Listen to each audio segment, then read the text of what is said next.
Good morning and welcome to our Friday show On The Mark. Myself and Raksha is here. In case you thought Shahil is dressed like a girl, he's not. We've got the lovely Raksha. Welcome, Raksha. Raksha, she's got a history of finding us a couple of outsiders, so let's hope she can do the same for us today. Thanks very much for joining us, Raksha. Let's start off on the first race. It's a 1400 meter. It's a rating 0.25. Normally quite difficult races to find winners, these 0.20s, 0.25s. On form, I'm going to give Senior's Guest a good chance here. I watched him work on Tuesday. There was a cracking first run to Cash Call. Remember, Cash Call has come out and run second and third after that. And in fact, he's run, I think, in a benchmark 31, if I'm not mistaken. So maybe a second run syndrome got to him last time. I see they tried the tongue tie. They've removed it now. So the tongue tie is off. Like I said, he is working quite well, Senior's Guest. I give him a big chance. He's an up-and-coming horse. He's just turned 4. And as you know, these 0.25, sometimes these young horses are probably just a little bit better than their rating. He just has to reproduce that first run. I think he's got a big chance here. Anton Ruskin, well, he's dropped down into this category for, well, I wouldn't say for the first time, but his last win was in this category, and he wasn't disgraced in a benchmark 31. In fact, if you have a look at his last run, that wasn't a bad run behind Captain Falcon when he ran third. He's drawn 1 as well. Kevin Gunawa's in the irons. I give him a chance. And then also it's probably improving must be Silver Heritage. Remember, Silver Heritage did finish in front of Senior's Guest last time, but I think, like I said, Senior's Guest probably had a couple of excuses. But Silver Heritage had quite a tough race from that 10 draw last time. He has got the best of draws again, but he looks like a sort of horse, just like Senior's Guest. He's got a sort of up-and-coming look about him. So that's going to be my trifecta before I cross over to Raksha. I'm going to go 5 Senior's Guest to beat Anton Ruskin and number 10 Silver Heritage. Raksha, what's your trifecta? Anything? Well, the first race, as we know, I will go for Senior's Guest. As you mentioned, everything is in his favor. If he repeats the first performance he did here behind Cash Call, I think he will be hard to beat with a 5 draw. And for the places, I will go with Anton Ruskin. As you mentioned, he's down in class. I think with the draw 1, if he follows close behind the front runners in the fence, and at the end, he will be hard in the places. And for the third place, I will add Chaptra. Okay, great. I mean, Anton Ruskin, if you look at his form in the 0.25, yeah. Very good second to Good Buddy, and then he beat Taranaki as well. So Taranaki has come and franked that form. So Anton Ruskin, have to respect him. Like Raksha says, that 1 draw definitely will be in his favor. All right, let's move over to race 2, and it is a 1450. It's a benchmark 36. Captain Gone Wild last week, Raksha, I really thought he would be very hard to beat, but unfortunately he was slow away. Would you give him another chance? For me, I'll give him another chance. I think the stable must have thought about putting him again back this week. Last time he was a beaten favorite. I don't know, maybe he was the same number, 2-2 or 2-3, I don't know. But I'll give him another chance, and I think last time was not an easy race. I think the distance also not an issue. So let's give him another chance, and for the places, I will go for 7th rule. Yeah. I think last time was a slow paced, he caught up. Now we have again Nunes on board. I'll give 7 rule second chance, and for the third place I will go for the 3. Okay, hit him again, Chuck. Yeah. All right, I'm going to go Captain Gone Wild again. I'm going to give him another chance. I just feel that De Cavea has to get this horse out quicker. He was slow on a couple of horses on Saturday. That's one thing we learned very quickly as a jockey in Mauritius. You've got to get these horses out the gates quickly to get a good position. There is a couple of front runners here as well, which is a little bit of a problem for me as far as Captain Gone Wild is concerned. But I've seen this horse. With Pierce Strayham the one day, he was drawn 10, jumped out the gates, boom, off to the front, and he won easily. I don't see why this horse shouldn't be jumping out quickly. So Captain Gone Wild, going to give him another chance. I personally believe he's the best horse in the race, but he has to get out those gates quicker. I don't think the 7 draw is an issue. Like I said, he has jumped from much wider draws and gone to the front easily. And once this horse gets to the front and he pricks those ears, he's going to be quite tough to catch. Arctic Flyer also. Yeah, we've got Arctic Flyer, we've got Iron Wolf as well, who's also got a lot of speed. But I think Captain Gone Wild is the quickest horse, and I just hope that De Cavea can get him out quickly and get him off to the front. Arctic Flyer, there was a cracking run. Have a look at Arctic Flyer. He's run second in a benchmark 51 this horse this season, and he's got a sort of decent draw. we're all waiting for Simon to have that. We're all wishing that Simon has that first win. He's under a lot of pressure. Let's hope that maybe Arctic Flyer can do that for him. And then I do agree with Raksha. Hit him again, Chuck. 9 runners in Mauritius, 7 places. He's getting closer and closer. He's knocking on the door, and it'll be nice to see Hit him again, Chuck, run a good race. At the end of the day, it is quite a tough race, and I mean, even Memphis Mafia in a benchmark 31. So, yeah, and of course Rama on board. Yeah, exactly. So tough race if you are a pick 8 player. You're going to have to put in a couple, yeah, especially, I mean, you can't bank Captain Gone Wild. I banked him last week. It went horribly wrong. I can't bank him this week, but I'm going to have to add a couple, but he still will be my first choice. But quite a couple horses in the second race.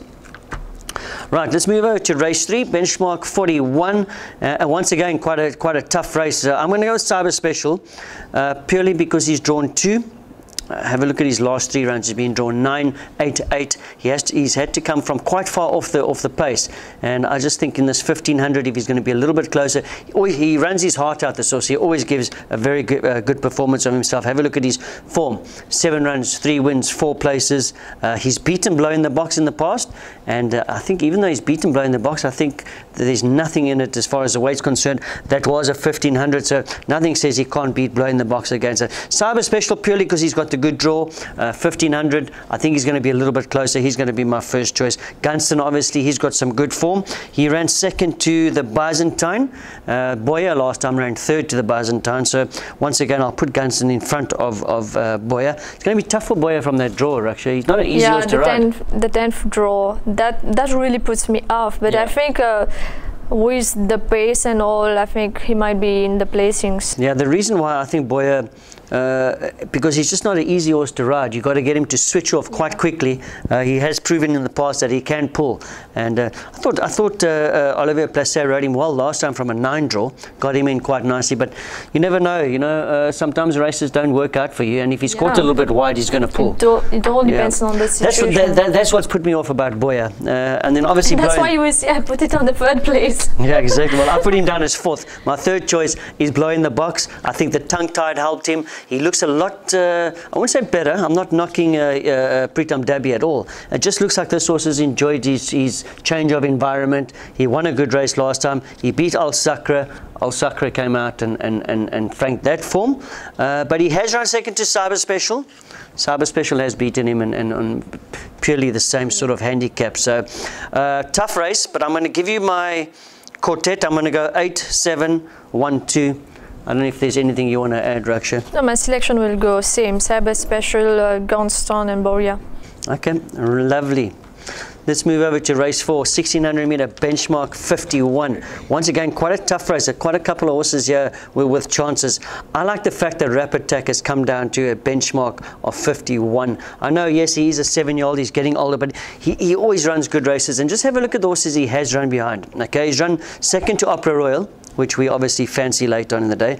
He's run 2nd to Alshibaa, which for me, I really like Alshibaa. We all know how I feel about Alshibaa. And then last time, just over 2 lengths behind Perplexing. All 3 of these horses are running in the feature race. They all got big chances. This horse is running in a benchmark 51, and I really do give this horse a big chance. I would have preferred it if it was a 1850, although he has run a very good 2nd to Alshibaa in a 1600. But Manuel Nunes and the Hirchon stable, they're in top form, and I just do believe that this horse coming down to the 51 for the first time must have a big chance. Raksha, I don't know how you feel about my first selection, Rapid Attack. I think you got it right. Let's hope so. Yeah. I just love that horse. The finish every time he does at the end. But I think all favors his this time down in class. Last time was not an easy race. He was wide. But if all conditions are in favor, I think he will be there with Nunes on board. The 3rd draw. Yeah. And for the placings, I think the one who can tease him would be mind-blowing. Yeah, he's got some. I don't really know. What about the 9th draw? Would that be a great issue? Well, he jumped from a 10 draw last time. He sat, in my opinion, he sat too far. In fact, that's what I've written down here. I said too far back last time. Maybe you can't blame Naresh Jaglal. He had the bad draw. Maybe it's circumstances. He had to tucking him instead of being a bit wide, you know. He's going to be drawn 8 now. Obviously, Declarator most likely will be scratched. He's a reserve runner. So he's going to be drawn 8. Hopefully, he can get him a little bit closer than he was last time, because that was he finished the race off very well behind and Moonrise Sensation that day. Mind-blowing. Another was nine races, 5 wins, 3 places, ultra consistent, and he must have a big chance here as well. One also I want to mention, Raksha, is Springman, because I've mentioned him the whole season. Eventually, he won last time at 15-1, never had 1 rupee on him. I think I've had, I could just gained all my money back that I have spent on him in the past, but he proved his South African form last time. I find sometimes when horses take their time to win, they get a little bit of confidence once they've got that win, and I reckon that Springman could win again. Akash Balu, is he suspended? Would it be nice if he rode it, but I think he's suspended, if I'm not mistaken. He could be suspended. Would it be nice to see him back on him? But Swapnil Rama, well, he knows the track better than most. So Springman. And you know, Swapnil Rama is doing his best. On the 2 last week, we saw him on the first race. It was impressive. Yeah. Well, he's probably hungry to get those winners, and he hasn't ridden for the whole year. But look, there's not many Mauritian jockeys that know the track as well as Swapnil Rama, and I'm sure Ricky Maingard would be giving him the right instructions. Right, at the end of the day, before we move over to race 5, let's give our trifecta. I'm going to go 1, 8, 7. Same. Okay, lovely. Right, race 5, 1400 meter benchmark 71. And I really like the look of Patrick Mervin's horse here, number 5, Kazar. 3 brilliant runs here in Mauritius. He's run 3 lengths behind White River, 2 lengths behind Black Cat Back. We saw what he did, and then also a very impressive second to Opera Royal last time. I see one of his worst race here in Mauritius is when they tried the blinkers on him.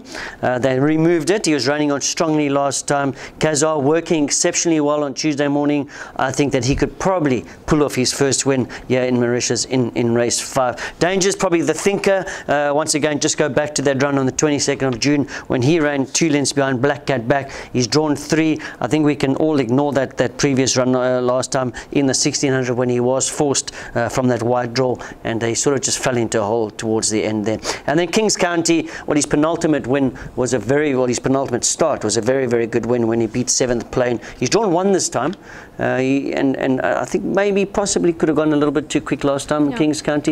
I don't know how you feel about him, but I think faded.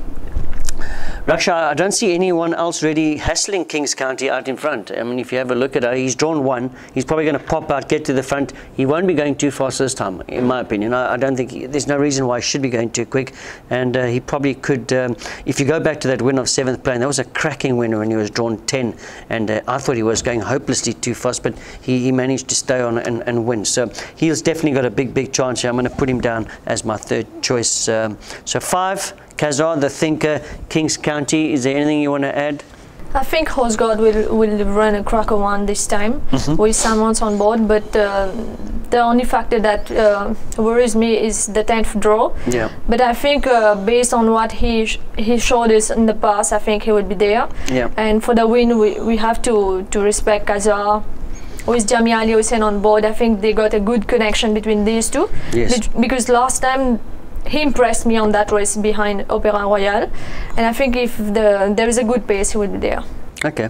All right. Well, we agree on Kazar, and you said you like Horse Guards. I mean, Horse Guards is especially the 1400 is going to suit him a lot better. Unfortunately, he has got that wide draw to deal. Because Horse Guard, there's no necessary for him to run in front. He can come. Yeah, exactly. He's proven that as well when he ran well on International Day when he beat away. He came from off the pace a little bit. So, all right. Let's move over to the President's Cup. It is the 6th race, our feature race of the afternoon. 2,100 meters. A little bit of a disappointing field, only 5 runners. Would it be nice to see a race like this with a couple more runners? But anyway, it is what it is. I'm going to go with Alshibaa. Myself and Raksha and our cameraman Niels have been having a long chat off air about this particular race. I personally think Alshibaa will win it. And the reason why I'm going with Alshibaa, if you go back to that race on the 3rd of August, he ran second to Perplexing, got beat half a length. I thought he was very unlucky that day, couldn't get off the fence. He did carry 3.5 kilograms more than Perplexing. This time they're going to be almost level weights. I see Oliver Placé has declared half a kilo over on Perplexing, and I know as a jockey, if you declare half a kilo over, you're going to be closer to 55 than you are going to be to 54.5. So more or less level weights this time. So Alshibaa, he's going to be 3.5 kilograms better off this time. The only thing I'm worried about is that 1 draw. because you know, when he got beat by Perplexing, he got stuck on the fence. So the good thing is there's only 5 horses, and I would imagine Ricky Maingard, Derreck David will obviously have a plan, try and get this horse off the fence a lot sooner than last time when he got beaten by Perplexing. But the cracking run in the Maiden Cup when he ran second to White River, he just needs to reproduce that sort of race. And like I said, 3.5 kilograms better off Perplexing. I think he should win it. On paper, it looks like a 2-horse race. Raksha, do you agree two-horse race on paper? Yeah, on paper we can say two-horse race, but I think we got it same on Alshibaa, but we can't ignore Perplexing, right? Yeah, you can't. Because Perplexing is a horse that he can, with a slow pace or with a fast pace, he will be there at the finish in the outside. The good thing with, sorry to interrupt you, the good thing with Perplexing is it's a 5-horse field. He won't be that, he won't because sometimes he has lost his races where he's been too far back, but in a 5-horse field he's probably going to be a little bit closer. Yeah, because you will see, I noted for Alshibaa, if the pace is slow, this can place against him. Yes. But the fact it's a small field with only 5, I think he will be close to the front runners. And I think if he wants to win, he have to kick off early. And I think on paper we can say with 55 on his back, I'm sure they're going to make because David is on board for now, and as we know, David is someone who likes to take the horse early. He likes to pull the trigger a little bit early. So let's see. I think for the 3rd place, we have to respect Opera Royale. Yeah, you have to respect Opera Royale, but I'll tell you one thing. I went and had a look here.